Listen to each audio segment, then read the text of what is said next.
विजय जी, जिस तरह से इस बार हमने देखा जो सहयोगियों में दल बदल हुआ, बीजेपी ने निषाद पार्टी को अपने साथ मिला लिया, तो बीजेपी और निषाद पार्टी को लेकर ये जो गठबंधन हुआ है वो किन फैक्टर्स को प्रभावित करेगा पूर्वांचल में? वो निषाद पार्टी का अपना खुद का जो जातीय फैक्टर है, मल्लाह जैसे हम लोग कहते हैं, निषाद जो कहते हैं, उनका एक असर है। यही बात जो अशोक जी ने कहा वो बहुत महत्वपूर्ण बात है कि छोटी जातियां खुद भले ही उसको अपने वैतरणी पार नहीं कर सकती हो, लेकिन मैं इसको दूसरे तरीके से देखता हूँ कि बड़ी पार्टियों के पास नाव में भर के वोट है ना, और वो राम के पास भी नाव थी, लेकिन वैतरणी पार करने के लिए केवट चाहिए होता है। तो वो जो केवट है, जो नाविक है, जो नाव चला रहा है, वो ये छोटी पार्टियां हैं, ठीक है। और जो आपने पहले सवाल किया था कि ये छोटी पार्टियों का 1%, 2% या 3% वोट क्यों इंपॉर्टेंट हो जाता है, वो इसलिए है कि उनका कंसंट्रेशन सेगमेंट पर होता है, असेंबली सेगमेंट पर या एक जिले में होता है। तो वो 3% वोट किसी भी सीट के लिए, मान लीजिए वो 15,000 वोट है या 20,000 वोट है, तो 20,000 में से 15,000 वोट साथ में जाता है, तो वो एक मुश्त वोट किसी भी पार्टी के लिए होता है। जबकि जो राष्ट्रीय पार्टियां है, जैसे भारतीय जनता पार्टी है या कांग्रेस है, तो कांग्रेस का 8% वोट पूरे स्टेट में फैला हुआ है, तो वो हर कॉन्स्टिट्यूंसी में 1% भी नहीं बनता। लेकिन राजभर की पार्टी, निषाद की पार्टी, कृष्णा पटेल की पार्टी, अनुप्रिया पटेल की पार्टी, चाहे वो 10 सेगमेंट में हो, लेकिन 10 सेगमेंट में उनका कॉन्सेंट्रेटेड वोट है, और वो 20,000 वोट, 25,000 वोट, 15,000 वोट किसी भी दूसरी पार्टी के 15,000 वोट मिलके विनिंग कॉम्बिनेशन बना देता है।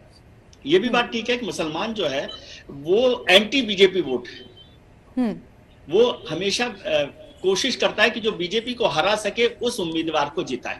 लेकिन इस चुनाव में जहां बीएसपी और समाजवादी पार्टी दोनों को मुसलमान का वोट मिलता है, ओवरऑल एक ये बाइपोलर इलेक्शन जैसा हुआ है, तो उसमें माइनॉरिटी वोट को ऐसा लगता है, जो पॉलिटिकल एक्सपर्ट्स कहते हैं कि ऐसा लगता है कि माइनॉरिटी वोट को लग रहा है कि समाजवादी पार्टी भारतीय जनता पार्टी को चुनौती दे सकती है।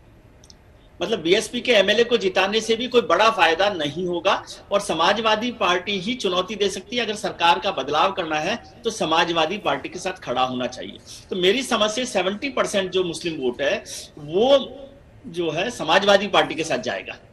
कहीं पर बहुत ऐसा हो कि जहां केवल बीएसपी का ही कैंडिडेट जीत सकता हो, माइनॉरिटी कैंडिडेट, तो वो बीएसपी के साथ जाएगा। लेकिन मोर और लेस वो आज समाजवादी पार्टी के साथ खड़ा दिखाई दे रहा है। अब वो कितना खड़ा होता है, और उसमें जो विनिंग फैक्टर है अखिलेश के लिए कि एमवाई फैक्टर, जिसे हम लोग माइनॉरिटी का या मुस्लिम और यादव वोट कहते हैं, उसके अलावा उन्होंने कोई एडिशनल वोट किसी जाति का जोड़ा है।